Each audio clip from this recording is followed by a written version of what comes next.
Volviendo a las Raíces es presentado por Frontier Strategies.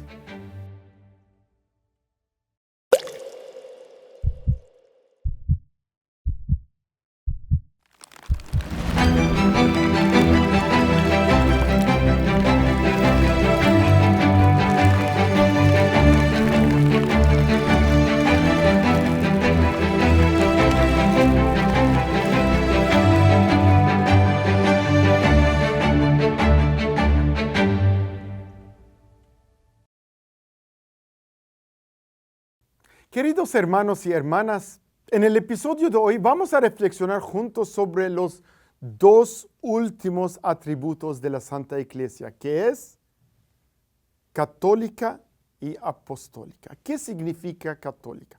Católica es una palabra en griego que significa universal, katholike en griego.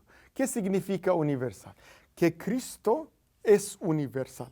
Cristo que ha establecido, fundado la iglesia, es para todas las naciones, para todos los pueblos, independientemente de sus idiomas, de sus colores, de sus tradiciones. Cristo es para todos. Por eso Jesús es el Salvador. Jesús significa Salvador, Cristo el ungido y Emmanuel, Dios con nosotros. Entonces Dios está con todos los pueblos. Por eso, queridos hermanos y hermanas, la iglesia, ¿dónde está la iglesia? Está Cristo, porque Cristo la ha establecido. Hay en la iglesia muchas iglesias particulares, que la llamamos diócesis, o en Oriente la llaman eparquías. ¿Qué significa eso? Significa que son claramente reflexión o realidad de la iglesia católica. La iglesia católica no es una federación de iglesias, no es así, no puede ser así. La iglesia católica es católica en todas las parroquias, en todas las diócesis, en todas las comunidades, en todo el mundo. Cada parroquia refleja la iglesia católica, representa a la iglesia católica, porque la iglesia católica es el sacramento de nuestra salvación. Por eso, queridos hermanos y hermanas, en la iglesia católica hay 23 iglesias sui iuris, o que tienen una independencia interna también. La primera, la más grande, es la iglesia romana, que tiene más números de fieles. Pero también en la iglesia católica tenemos 22 iglesias orientales católicas. Y entonces esas iglesias orientales católicas pertenecen también a la comunión de la iglesia católica. Mucha gente no sabe eso, pero es importante de recordar, la iglesia católica no es solamente la iglesia romana, sino también las demás 22 iglesias orientales. Entonces, queridos hermanos y hermanas, en las iglesias orientales, por ejemplo, solamente para darles un ejemplo, para aclarar este punto, tenemos en estas iglesias 5 tradiciones mayores. Tenemos la tradición antioquena, la tradición alexandrina, la tradición constantinopolitana, la tradición armenia, la tradición caldea. Todas esas tradiciones tienen sus ritos, sus disciplinas, sus tradiciones, sus idiomas, su forma de ser, su forma de celebrar. Pero todos son católicos. Todas son comunidades católicas. Por eso la iglesia católica es universal, que pertenece a toda la humanidad. En el capítulo 28 de San Mateo, versículos 19 y 20, donde el Señor envía a todos sus discípulos en todo el mundo, no solamente en una parte del mundo, a todo el mundo para evangelizar, para bautizar en nombre del Padre, Hijo, Espíritu Santo. Y Él también prometió que iba a estar siempre con los suyos hasta el final. Entonces Cristo es la cabeza de la iglesia, es la cabeza de nuestra iglesia, y el Santo Padre y el Papa es el vicario de Cristo y el sucesor de San Pedro. Y San Pedro, que ha recibido la primacía, él en comunión con sus hermanos obispos, él rige la iglesia para enseñarla. para enseñar, para gobernar la iglesia y también para santificarla. Y entonces por eso la iglesia es instrumento necesario para nuestra salvación, es sacramento para nuestra salvación.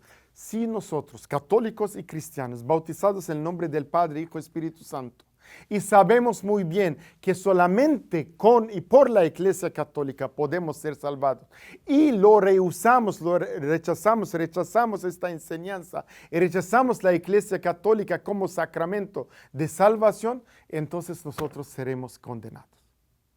Por eso quiero que lean unos párrafos de la Constitución Dogmática Lumen Gentium, que habla sobre la Iglesia, sobre todo el numeral, el párrafo 13, 14, 15 y 16, donde la Iglesia nos da una explicación muy importante sobre los que no pertenecen a la Iglesia. Y dice, si muchos pueblos no saben nada de Cristo, no saben nada que Cristo ha establecido en la iglesia. No saben nada, no tienen conocimiento de la existencia de la iglesia, de su importancia como instrumento y sacramento de salvación, pero viven según su conciencia, donde el Señor puede trabajar con ellos, donde le da también los dones del Espíritu Santo para vivir siempre en fe, esperanza y amor, dándoles la sabiduría, el conocimiento, el consejo, la ciencia, la piedad, el temor del Señor y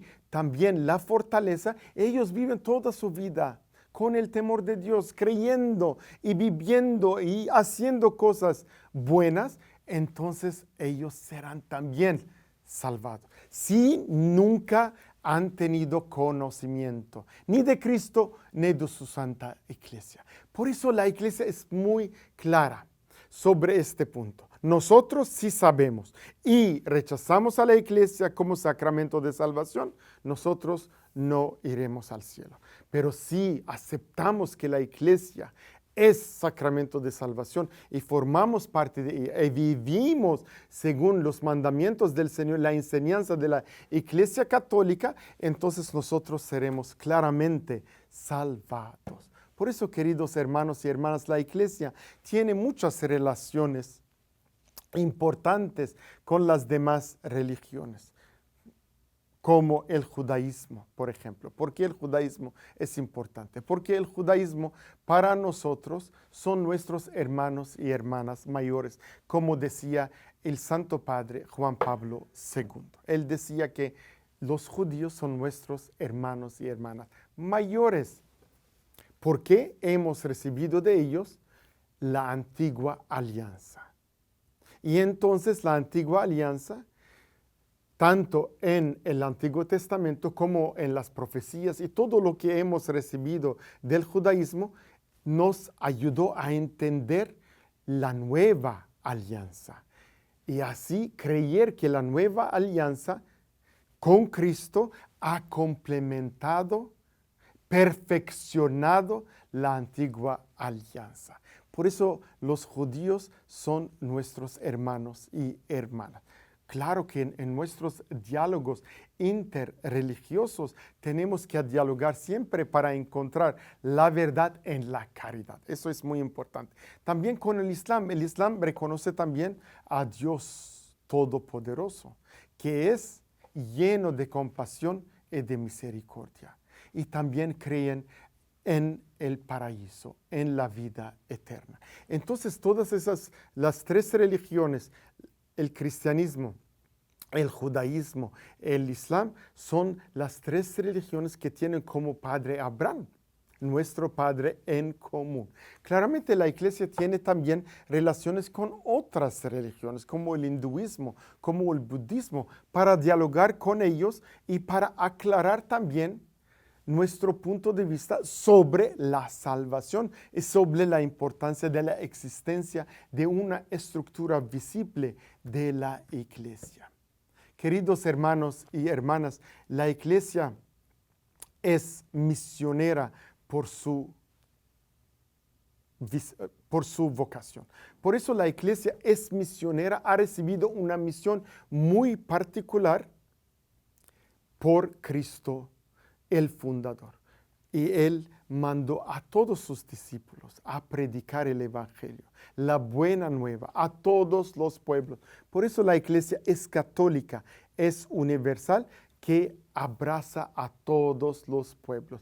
Tenemos que rezar mucho y trabajar mucho para tener un diálogo constructivo con todos nuestros hermanos y hermanas que todavía no conocen ni a Jesús, ni el Evangelio, ni a la iglesia. Y así ellos, cuando se enteran de la belleza de las enseñanzas de Jesús, entenderán que la salvación pasa por lo que el Señor ha establecido en esta tierra, la iglesia católica.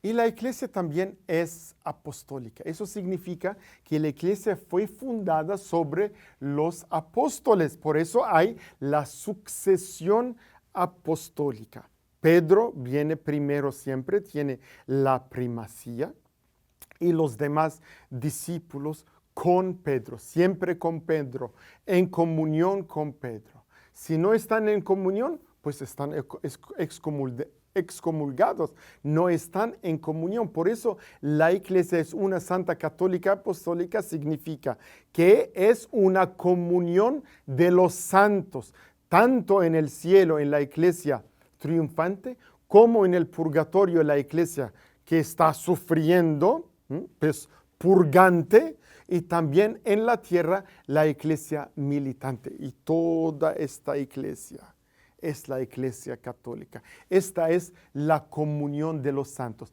la sucesión de los apóstoles. Lo que los apóstoles recibieron de Jesús, lo transmitieron a los obispos y por extensión también a los sacerdotes y diáconos y a todo el pueblo de Dios. Esta es la sucesión apostólica. Por eso, queridos hermanos y hermanas, si nosotros estamos en comunión con nuestro obispo local, estamos en comunión con el Santo Padre, porque el obispo está automáticamente en comunión con el Santo Padre, el Papa, que es el vicario de Cristo, el sucesor de San Pedro. Por eso tenemos que mantener este lazo de comunión, este lazo de unidad y unión dentro de la Iglesia Católica.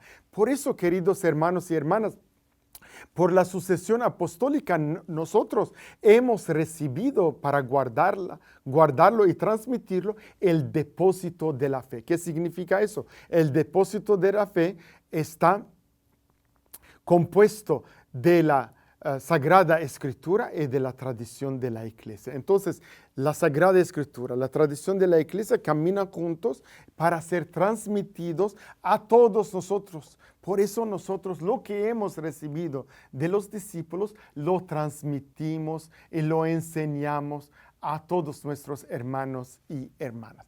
Por eso la Iglesia tiene una responsabilidad de enseñar, de gobernar y de santificar, recibida por el Señor mismo, del Señor mismo, para mantener siempre la comunión, la unidad y la unión dentro de la Iglesia. Estas características de la Iglesia, que es una santa católica apostólica, tenemos que vivirla todos los días para de verdad la gente entienda que esta Iglesia es de Cristo y fue fundada por Cristo como sacramento de salvación. Amén.